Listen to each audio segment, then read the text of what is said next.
hadalka jirka waa xirfad aad u muhiim ah waxayna ku siinaysaa awood aad ku akhrin karto dadka hareeraha ku sheekaysanaya iyo cadeemo aad qaybo kamid ah shakhsiyadooda ku ogaa kartid. waxaa suuragal ah inaad qaybo kamid ah dadka aad akhriso dabeecadooda, qaar kalena aad akhriso ficilada ka soo fuliya, balse waxaa nasiib leh dadka awood u leh in dadka labada ku qiimeeyaan iyagoo ku xoojinaya barashada qofka. ka taxadar oo iska ilaali inaad weydiiso habdhaqankooda. had iyo goor waxaa jira taatikooyin la adeegsado si aad u akhriso habdhaqanada qofka, waxaase halkaan kugu soo gudbinaynaa qaybaha ugu waaweyn.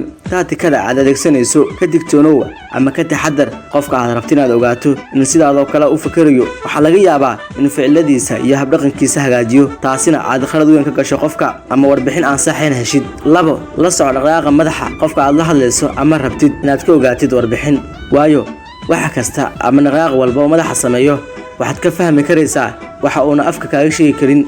haddii dhacdo adigoo qofka wareysanaya ama dhacday baaraya oo qofka aad wareysinaysid qoorta hoos geeyo, waxaad ogaanaysaa inaad dareentid in wax kaa qarinayo. sidoo kale taa micnaheedu maahan qofka hadduu hoos madaxiisa geeyo inuu wax kaa qarinayo.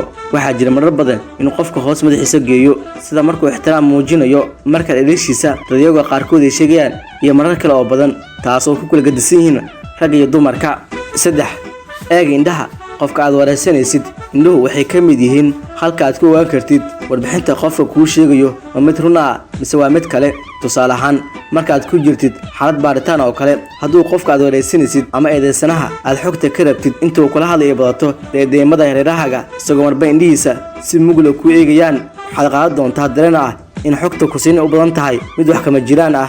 waxaa iga xusid mudan barashada habdhaqanada qofka inaysan ahayn mid la baran karo,